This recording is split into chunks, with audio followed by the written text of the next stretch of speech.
Hi നമസ്കാരം, ബ്ലോഗേട്ടനാണ്. ഇപ്പം നമ്മൾ വന്നിരിക്കണതേ ചാമക്കാല ബീച്ചിലാണ് കേട്ടോ. ചാമക്കാല അതായത് തൃപ്രയാറ് ഒക്കെ കഴിഞ്ഞ് വലപ്പാട് പെരിഞ്ഞനം ഒക്കെ പോകുന്ന വഴി വലപ്പാട് ബീച്ചൊക്കെ കഴിഞ്ഞിട്ട് വരുന്നൊരു സ്ഥലമാണ് ചാമക്കാല ബീച്ച്. ചാമക്കാല ബീച്ച് അത്യാവശ്യം നല്ലൊരു ബീച്ച് തന്നെയാണ്. പിന്നെ ഇവിടുന്ന് ചാവക്കാട് നിന്നൊക്കെ പോണ പോലെ ഇവിടുന്ന് മീൻപിടുത്ത വള്ളങ്ങളൊക്കെ പോകുന്നൊരു സ്ഥലം തന്നെയാണ് കേട്ടോ. അപ്പം എല്ലാം കരക്കി കയറിയിരിക്കുകയാണ്. കാരണം ഇപ്പോൾ കടൽ അത്രയും പ്രശ്നമാണല്ലോ, അതുകൊണ്ടാണ് ഇതെല്ലാം കരക്കി വെച്ചിരിക്കുന്നത്. ഇവിടെ നല്ല രീതിയിൽ കാറ്റാടി മരങ്ങളും ഒക്കെ ആയിട്ട് ഒരു നല്ല കാണാൻ അവിടെയൊക്കെ നോക്കിക്കഴിഞ്ഞാൽ ശരിക്കും ഭയങ്കര രസമുള്ളൊരു സ്ഥലമാണ്. ഇപ്പോഴത്തെ കടൽ കണ്ടില്ലേ, അതിഭയങ്കരമായിട്ടുള്ള തിരമാലകളാണ് കേട്ടോ. കലങ്ങിയ തിരമാലകൾ, ഭയങ്കര കലക്കവെള്ളമാണ്. അതുപോലെ തന്നെ കുഴിച്ച് കൊണ്ടുപോകുന്ന ടൈപ്പ് തിരമാലകളാണ്. ഇവിടെ തന്നെ ചാമക്കാല ബീച്ചിൽ കുറച്ച് നമുക്ക് അങ്ങോട്ട് പോയി കഴിഞ്ഞാൽ അവിടെ ഒരു അറപ്പത്തോടുണ്ട്. നമ്മൾ തളിക്കുളം അറപ്പത്തോടൊക്കെ കണ്ടില്ലേ, അതുപോലെ കോതകുളം അറപ്പത്തോട്, അതുപോലെ തന്നെ ഇവിടെ ഒരു അറപ്പത്തോട് വന്ന് ചേരുന്നുണ്ട്. ഒരു വലിയ അറപ്പത്തോട് തന്നെയാണ്. കുറച്ച് അങ്ങോട്ട് പോകണം. നമുക്ക് പറ്റുകയാണെങ്കിൽ അങ്ങോട്ട് പോവാം. ഇന്നിപ്പോൾ ഭയങ്കര മഴയാണ്, ഇതിൽ നടന്നു പോകാനും പറ്റില്ല, കാരണം കടൽ അത്രയും ഭയങ്കര പ്രശ്നമാണ്. പറ്റുകയാണെങ്കിൽ അങ്ങോട്ട് പോയിട്ട് ഞാനത് കാണിച്ചു തരാം കേട്ടോ. അറപ്പത്തോട് കാണിച്ചു തരാം. ഈ സ്ഥലങ്ങളൊക്കെ ഞാൻ എന്താണെന്ന് വെച്ചാൽ ഞാൻ വേണമെങ്കിൽ ലിങ്ക് കൊടുക്കാം, ഗൂഗിൾ മാപ്പ് ലിങ്ക് കൊടുക്കാം കേട്ടോ. ഈ സ്ഥലങ്ങളുടെയൊക്കെ നിങ്ങൾക്ക് ബീച്ചുകളൊക്കെ എക്സ്പ്ലോർ ചെയ്യാൻ താല്പര്യമുള്ളവർക്കൊക്കെ വന്ന് കാണാവുന്ന ഒരു സ്ഥലം തന്നെയാണ് ഈ ചാമക്കാല ബീച്ച്.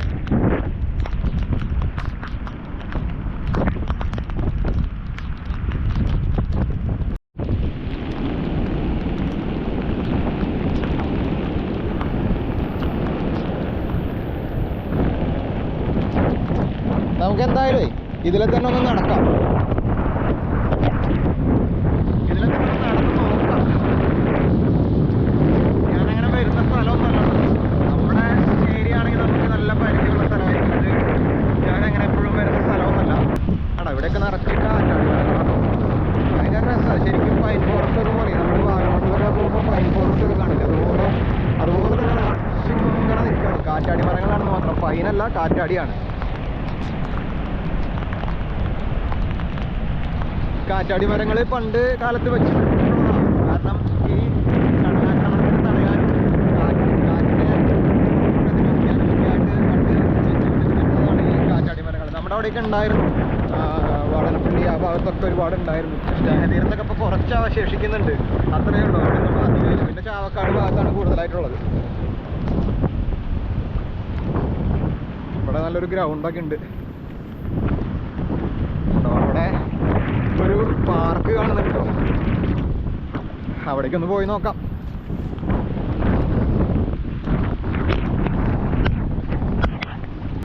സത്യം പറഞ്ഞാൽ ഭയങ്കര മഴയായിരുന്നു കേട്ടോ. 2-3 ദിവസമായി തുടങ്ങിയിട്ട്. ഇടയ്ക്കൊന്ന് തോരും, പക്ഷെ പിന്നെ അതിനേക്കാളും ശക്തമായിട്ട് പെയ്യും. മിക്കവാറും റോഡുകളെല്ലാം കുളമായിട്ട് കിടക്കുക, കുളമോ തോടോ പുഴയോ ഒക്കെ ആയിട്ട് കിടക്കുക റോഡുകളെല്ലാം. ഇന്ന് 2 ദിവസം പിള്ളേർക്ക് ക്ലാസ് ഒന്നും ഉണ്ടായിരുന്നില്ല, പക്ഷേ ഇന്നിപ്പോൾ ക്ലാസ് ഉണ്ട്. എൻ്റെ മോനൊക്കെ പോയിട്ടുണ്ട്, സ്കൂളിൽ പോയിട്ടുണ്ട്. പക്ഷേ ഇന്ന് ഭയങ്കര പ്രശ്നമാണ് കുട്ടികളിപ്പോൾ. ഞാനൊക്കെ ആണെങ്കിൽ മോനെ സ്കൂളിൽ കൊണ്ടാക്കി കൊടുക്കുകയാണ്. ഒറ്റയ്ക്കൊക്കെ സ്കൂളിൽ പോകുന്നവർ, സൈക്കിളിൽ പോകുന്നവർ ഒക്കെ കുറച്ച് റിസ്ക്കാണ്. കാരണം റോഡുകളിലെ കുഴിയോ കാര്യങ്ങളോ ഒന്നും അവർക്ക് അറിയില്ലല്ലോ, മൊത്തം നിറഞ്ഞു കിടക്കുമ്പോഴേ. അപ്പോൾ അതൊക്കെയാണ് പ്രശ്നം. ഇവിടെ ഒരു പാർക്കുണ്ട്, ചിൽഡ്രൻസ് പാർക്കുണ്ട്. ആരും ഇല്ല, കാരണം ഈ സമയത്തൊക്കെ ആരും വരാനാ. ഒന്നാമത് മഴ, പിന്നെ സമയം എന്ന് പറയുന്നത് ഇപ്പോൾ സമയത്തിനായി 11:30ആണ്, രാവിലെ 11:30 സമയമാണ്. പിന്നെ അവിടെ കുട്ടികൾ കളിക്കുന്ന, ഫുട്ബോൾ കളിക്കുന്ന ഒരു ചെറിയൊരു കോർട്ടൊക്കെ ഉണ്ട്.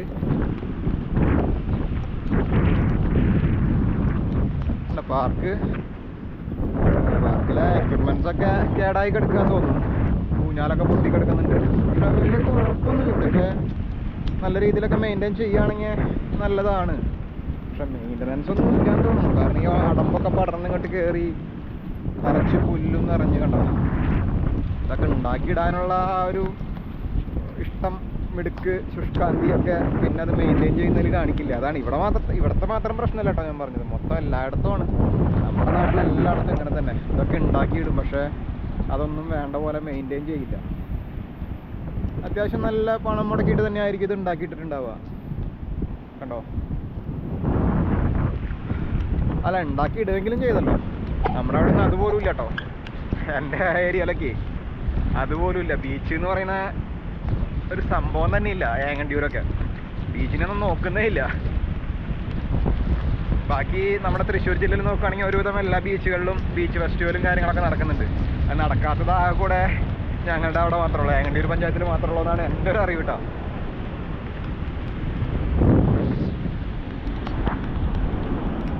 ഇവിടെ കണ്ട സൗഹൃദ തീരം, എടത്തിരുത്തി ഗ്രാമപഞ്ചായത്താണ് കേട്ടോ അത്, സൗഹൃദ തീരം.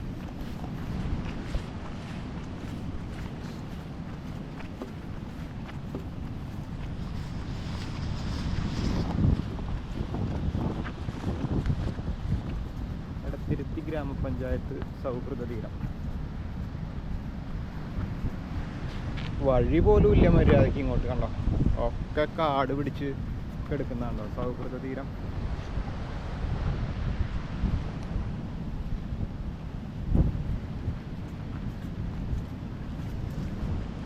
MLA SDF 2019-2020.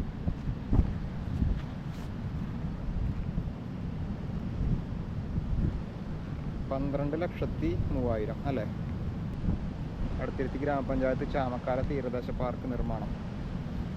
PT Tyson master MLA ആണ് ശിലാസ്ഥാപനം നടത്തിയിട്ടുള്ളത്. എന്തായാലും ഒരു പാർക്ക് ഉണ്ടാക്കിയിട്ടു. ഇപ്പോൾ ഇത് നമുക്ക് പൊളിഞ്ഞു പോയി തുടങ്ങി. എനിക്ക് ടൈലൊക്കെ പൊളിഞ്ഞു പോകുന്നുണ്ട്. അതുപോലെ തന്നെ കടൽ ഏത് നിമിഷം വേണമെങ്കിലും കയറി വരാം.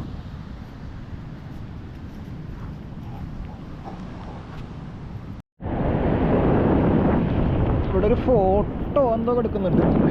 ഇതാരാണിത്? ആരുടെയോ ഫോട്ടോ, ഫാമിലി ഫോട്ടോ ആണ് കേട്ടോ. ഇതെങ്ങനെ ഇവിടെ വന്നു? കടലിൽ നിന്ന് കിട്ടിയതാണ് കേട്ടോ. കടലിൽ ഒഴുകും. ആരുടെ ഫോട്ടോ ആണോ കേട്ടോ? കണ്ടോ? എന്നാലും ഇത്ര നല്ല ഫോട്ടോ ഒക്കെ കണ്ടോ? ഒരു കേടും സംഭവിച്ചിട്ടില്ല. ഫോട്ടോയ്ക്ക് ഒരു കേടും ഇല്ല. ഇതൊക്കെ എങ്ങനെ കടലിൽ വരുന്നേ? ആരാണാവോ? എന്തായാലും നമുക്ക് കണ്ടിട്ട് എന്തോ ഒരു വിഷമം കടലിൽ ഇങ്ങനെ കിടക്കുന്ന കാണുമ്പോൾ.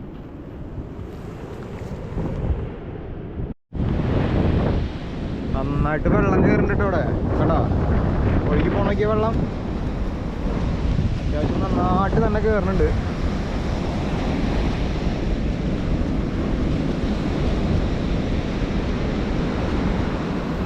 ഭയങ്കര കാറ്റാടിക്കാടാണ് ഇവിടെ. കേട്ടോ? വലിയ വനം തന്നെ ശരിക്കും. അങ്ങനത്തെ കാടാണ്. നിറച്ച് കാറ്റാടി മരങ്ങളാ. അതാണ്, അതുകൊണ്ടാണ് കേട്ടോ ആ ഒരു ഭാഗം ഇത്രയും സംരക്ഷിക്കപ്പെട്ട് നിൽക്കണം. നോക്കിയേ, കാറ്റാടി ഇല്ലാത്ത ഭാഗങ്ങളിൽ കുറച്ചധികം കയറിയിട്ടുണ്ട് കടലിൽ. എന്നാൽ കാറ്റാടിയുള്ള ഭാഗങ്ങളിൽ അധികം കയറാത്ത പോലെ തോന്നണേ. കണ്ടോ? ഇതാണ് നമ്മുടെ അറപ്പ, ചാമക്കാല അറപ്പത്തോട് കേട്ടോ.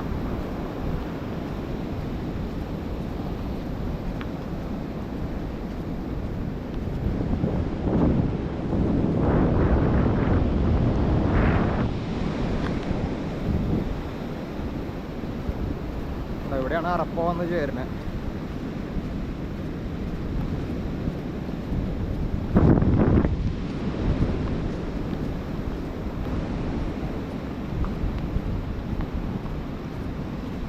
നിറച്ചും കുളവാഴകളും ഇതൊക്കെ വന്ന് അടിഞ്ഞിട്ടുണ്ട് കേട്ടോ. ഇവിടെയും എല്ലായിടത്തും ഉണ്ട്. ഇത് ചിലപ്പോൾ അറപ്പ വഴി അങ്ങനെ വന്നിട്ട് കയറുന്നതായിരിക്കാം വേറെ സ്ഥലങ്ങളിൽ നിന്നൊക്കെ. കണ്ടോ? നിറച്ചും കുളവാഴയാണ് ഇവിടെയൊക്കെ. അങ്ങനെ അറപ്പ വന്ന് ചേരുന്ന സ്ഥലമാണിത്. ഇവിടെ പക്ഷേ നമ്മുടെ തളിക്കുളത്ത് അറപ്പ പോലെയൊന്നും ഒരു ഭംഗിയില്ല കേട്ടോ. അവിടെ എന്ത് രസമാണ് കാണാനായിട്ട്. നമ്മൾ കണ്ടതല്ലേ തളിക്കുളത്തുള്ള അറപ്പത്തോട്, വളർപ്പള്ളി തളിക്കുളം ഭാഗത്തുള്ള അറപ്പത്തോട്. അത് ഭയങ്കര രസമാണ് കാണാൻ. പക്ഷെ ഇവിടെ അത്രയും ഭംഗിയൊന്നുമില്ല. ഇവിടെ ആകെ ഒരുമാതിരി വൃത്തികേടായിട്ട് കിടക്കുകയാണ്.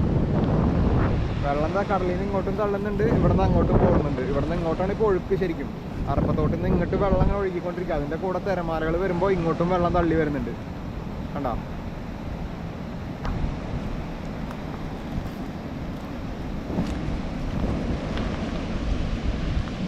കടൽ നല്ല കൂടുതൽ തന്നെയാ കേട്ടോ.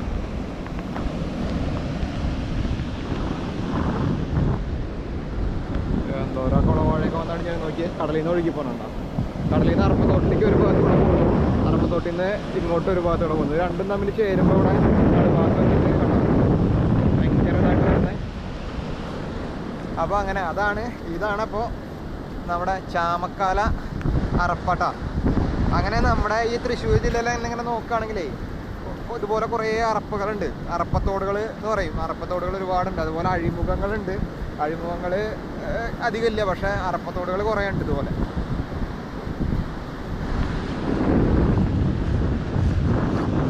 ആരുടെയോ പണിയായതാണല്ലോ.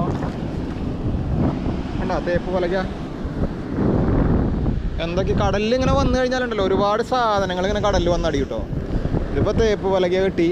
ഇതുപോലെ പല സാധനങ്ങൾ, പ്രത്യേകിച്ച് ഈ ഒരു സമയത്ത് ഒരുപാട് സാധനങ്ങൾ ഇങ്ങനെ കടലിൽ വന്നടിയും.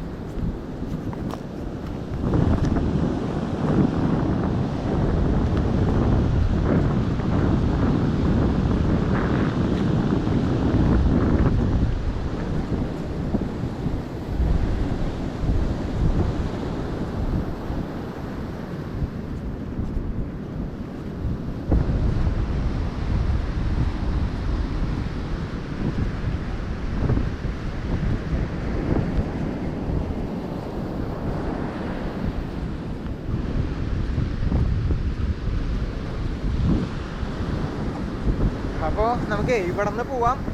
ഇനി അടുത്ത ഏതെങ്കിലും സ്ഥലം കാണിക്കാൻ പറ്റുന്നുണ്ടെങ്കിൽ ഞാൻ കാണിക്കട്ടോ, അല്ലെങ്കിൽ നമുക്ക് തിരിച്ചു പോവാം. വീട്ടിൽ നിന്ന് ഇറങ്ങിയിട്ട് കുറേ സമയമായി. വെള്ളം കണ്ട കയറണണ്ട. ഇതിൻ്റെ പേര്, ഈ പാർക്കിൻ്റെ പേര് സൗഹൃദ തീരം എന്നാണ് കേട്ടോ. ഞാൻ ആദ്യമായിട്ട് ഇവിടെ വരുന്നത് ഈ പാർക്കിൽ.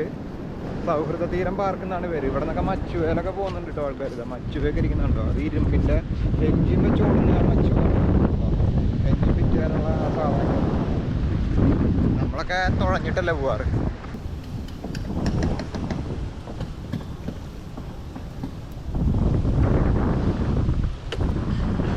ഇവിടെ ഈ കാണുന്ന കല്ലുകൾ കണ്ടോ, ഇത് കടൽ ഭിത്തിയാണ് കേട്ടോ. കടൽ ഭിത്തി കഴിഞ്ഞിട്ട് ഇത്രയും ദൂരം കഴിഞ്ഞിട്ടാണ് കടൽ. നമ്മുടെ അവിടെയൊക്കെ കടൽ ഭിത്തിയും കഴിഞ്ഞ് കടൽ ഭിത്തിനെ അടുത്ത് കടൽ പിന്നെ ഒരു 10-200 മീറ്ററോളം കയറി. ഇവിടെയാണെങ്കിൽ കടൽ ഇറങ്ങി പോവുകയാണ് ചെയ്തത് കേട്ടോ. നമ്മളോട് പലരും ചോദിച്ചിട്ടുണ്ടായിരുന്നു, മണ്ണെടുക്കുന്ന പോലെ വേറെ എവിടെയെങ്കിലും മണ്ണിടുന്നുണ്ടോ? ഇത് ഇപ്പോഴൊന്നും ഇട്ടിട്ടുള്ളതല്ല കേട്ടോ, പണ്ട് കാലത്തിട്ട് പോയിട്ടുള്ളതാണ്. അതായത് കടൽ ഇവിടം വരെ ഉണ്ടായിരുന്നു മുമ്പ്, ഈ കടൽ ഭിത്തി വരെ കടലുണ്ടായിരുന്നു. അപ്പോൾ അത് കഴിഞ്ഞ് കടൽ ഇറങ്ങി പോയിട്ടാണ് അത്രയും ദൂരം കരയായത്. ആ കരയിലാണ് ഇപ്പോൾ കാറ്റാടി മരങ്ങളൊക്കെ നിൽക്കുന്നത്. അപ്പോൾ അങ്ങനെ സംഭവിക്കുന്ന സ്ഥലങ്ങളും ഉണ്ട് കേട്ടോ. ഇത് ടിപ്പു സുൽത്താൻ റോഡ് തന്നെ, വെസ്റ്റ് ടിപ്പു സുൽത്താൻ റോഡാണ്. പക്ഷേ നമ്മളതിൽ പോകുന്നതും വെസ്റ്റ് ടിപ്പു സുൽത്താൻ റോഡ് തന്നെയാണ്. പക്ഷേ അവിടെ തന്നെ അപേക്ഷിച്ച് നോക്കുമ്പോൾ ഉണ്ടല്ലോ ഒരു 50 ഇരട്ടി ഭേദം എന്ന് പറയാം. അത്രയും നല്ല റോഡാണ്.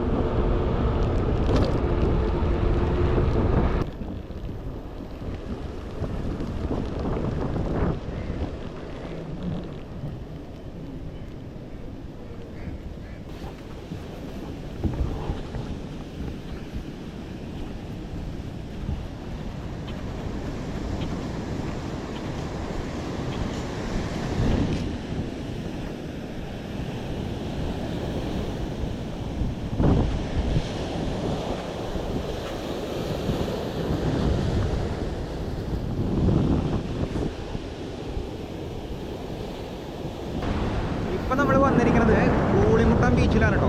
കൂളിമുട്ടം, അതായത് പെരിഞ്ഞനത്തിൻ്റെ അടുത്തായിട്ട് വരും കൂളിമുട്ടം എന്ന് പറയുന്ന സ്ഥലം. കൊടുങ്ങല്ലൂരിൻ്റെയൊക്കെ അടുത്ത് പെരിഞ്ഞനം ബീച്ച്, അതിൻ്റെയൊക്കെ അടുത്തായിട്ട് വരുന്ന ഒരു സ്ഥലമാണ് കേട്ടോ കൂളിമുട്ടം. അപ്പോൾ ഇവിടെയും അത്യാവശ്യം നല്ല രീതിയിൽ തന്നെ കയറുന്നുണ്ട് കേട്ടോ കടൽ. നോക്കിയാൽ ഇവിടെ റോഡ് ഇവിടെ വരെ ഉണ്ട്, കറക്റ്റ് ബീച്ച് വരെയും റോഡുണ്ട്. പക്ഷേ ഇവിടെ നിന്നൊക്കെ തകർന്ന് പോയിട്ടുണ്ട് കേട്ടോ, നല്ല പോലെ തകർന്ന് പോയിട്ടുണ്ട്. ഇവിടെയൊക്കെ കുഴിച്ച് ഇങ്ങനെ കയറിക്കൊണ്ടിരിക്കുന്നുണ്ട് കണ്ടോ. കടൽ ഭിത്തി എന്ന് പറയുന്നത് അവിടെയാണ് കേട്ടോ കടൽ ഭിത്തി. കാണിച്ചു തരാം. ആ കാണുന്നതാണ് കടൽ ഭിത്തി. ആ കടൽ ഭിത്തി ഇങ്ങനെ നേരെ വരുന്ന കടൽ ഭിത്തിയാണ് കണ്ടോ. ആ കടൽ ഭിത്തിയും കഴിഞ്ഞിട്ട് ഇത് അവിടെയും കടൽ ഭിത്തി കാണുന്നുണ്ട്. ഈ ഒരു ഭാഗം തകർന്നു, അതായത് കൂളിമുട്ടം ബീച്ച് നേരെ വന്ന് ചേരുന്ന ഈ ഒരു ഭാഗം തന്നെയാണ് തകർന്നിരിക്കുന്നത് കേട്ടോ. ഫുള്ള് തകർന്ന് കിടക്കുകയാണ്. കടൽ ഭിത്തിയൊക്കെ പോയി.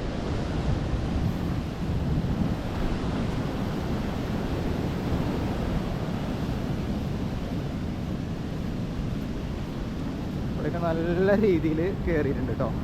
പക്ഷെ ആ ഒരു ഭാഗമൊക്കെ നോക്കി, ആ ഒരു ഭാഗമൊക്കെ സേഫാണ് കേട്ടോ. കടൽ ഭിത്തി കണ്ടോ, കടൽ ഭിത്തി, അതുപോലെ കാറ്റാടി മരങ്ങൾ, അതൊക്കെ ഒരുവിധം സേഫായിട്ട് കിടക്കുന്നുണ്ട് ആ ഒരു ഭാഗമൊക്കെ. പക്ഷേ ഇങ്ങോട്ടുള്ള ഭാഗം നോക്കിക്കഴിഞ്ഞാൽ മൊത്തം തകർന്നിട്ടുണ്ട്. അപ്പോൾ നമ്മൾ ഇന്നെന്തായാലും കുറച്ച് ബീച്ചുകളിലൂടെ, അതായത് നമ്മുടെ തൃശ്ശൂർ ജില്ലയിലെ കുറച്ച് ബീച്ചുകളിലൂടെ ഒന്ന് സഞ്ചരിച്ചതാണ്. ബീച്ച് റോഡ് വഴി ഒന്ന് യാത്ര ചെയ്ത് നോക്കിയതാണ് കേട്ടോ. അപ്പോൾ മിക്കവാറും സ്ഥലത്തും കടൽക്ഷോഭം, കടലാക്രമണം ഒക്കെ പ്രശ്നം തന്നെയാണ്.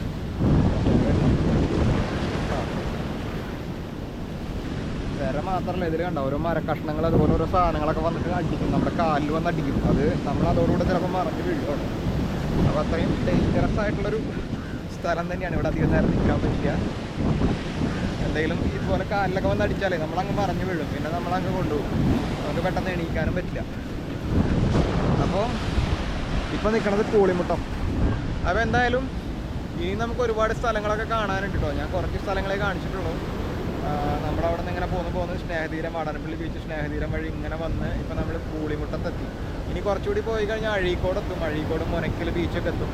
ഇവിടെ നിന്ന് ഒരു 10-12 കിലോമീറ്റർ കൂടി ഉണ്ട്. പക്ഷേ അവിടേക്ക് നമ്മൾ ഇന്ന് പോകണില്ല. ഇന്നിപ്പോൾ സമയം ഉച്ചയായി, 1 മണി 12:30 സമയം. ഇന്നെന്തായാലും പോകണില്ല കേട്ടോ. ഇനി നമുക്ക് ഇതുപോലെ മറ്റ് സ്ഥലങ്ങൾ കാണാം. ഇതുപോലെയല്ല, കുറച്ചുകൂടി ഡീറ്റെയിൽ ആയിട്ട് കാണാം കേട്ടോ. ഇന്നിപ്പോൾ എന്താ സംഭവിച്ചതെന്ന് വെച്ചാൽ ഡ്രോൺ ഉണ്ട് എൻ്റെ കയ്യിൽ. ഡ്രോൺ ഉണ്ട്, പക്ഷേ ഡ്രോൺ പറത്താൻ പറ്റുന്ന ഒരു അവസ്ഥയല്ല. കാരണം മഴ പെയ്യുന്നുണ്ട്, മഴയുണ്ട്, നല്ല കാറ്റുണ്ട്. അപ്പോൾ ഡ്രോണൊന്നും പറത്താൻ പറ്റില്ല. കുറച്ചൊരു ഡ്രോണൊക്കെ പറത്തിയിട്ട് നമുക്ക് ഓരോ സ്ഥലവും കാണിക്കുകയാണെങ്കിൽ നിങ്ങൾക്ക് കുറച്ചുകൂടി നല്ലൊരു വ്യൂ കിട്ടും. ഇനി നമുക്ക് മഴയില്ലാത്തൊരു ദിവസം ഇതുപോലെ ഇറങ്ങിയിട്ട് നമ്മുടെ നാട്ടിലെ കുറച്ച് തീരപ്രദേശങ്ങൾ, ബീച്ചുകൾ വഴിയൊക്കെ നമുക്ക് യാത്ര ചെയ്യാം. അവിടുത്തെ ആളുകളെ കാണാം. അങ്ങനെയൊക്കെ ഒരു യാത്ര പ്ലാൻ ചെയ്യാം. നിങ്ങൾക്ക് ഇൻട്രസ്റ്റഡ് ആണെങ്കിൽ കേട്ടോ. അപ്പോൾ എന്തായാലും ഇന്ന് ഞാൻ തിരിച്ചു പോട്ടെ കേട്ടോ. ഇന്നിപ്പോൾ പ്രത്യേകിച്ച് ഇനിയിപ്പോൾ വേറെ എവിടെയെങ്കിലും പോണ വഴിക്ക് കയറാൻ പറ്റുകയാണെങ്കിൽ ഒന്ന് കയറി കാണിക്കാം, എന്നിട്ട് അങ്ങ് പോവാം. ഇതിൻ്റെ അപ്പുറത്ത് വേറൊരു അറപ്പയും കൂടി ഉണ്ട് കേട്ടോ. പെരിഞ്ഞനം അപ്പുറത്തായിട്ടൊരു ആറാട്ടുകടവ് എന്ന് പറഞ്ഞിട്ട് അവിടെ ഒരു അറപ്പയുണ്ട്. പറ്റുകയാണെങ്കിൽ അവിടെ പോവാം, അല്ലെങ്കിൽ നേരെ തിരിച്ചു പോവാം. ആ ശരി.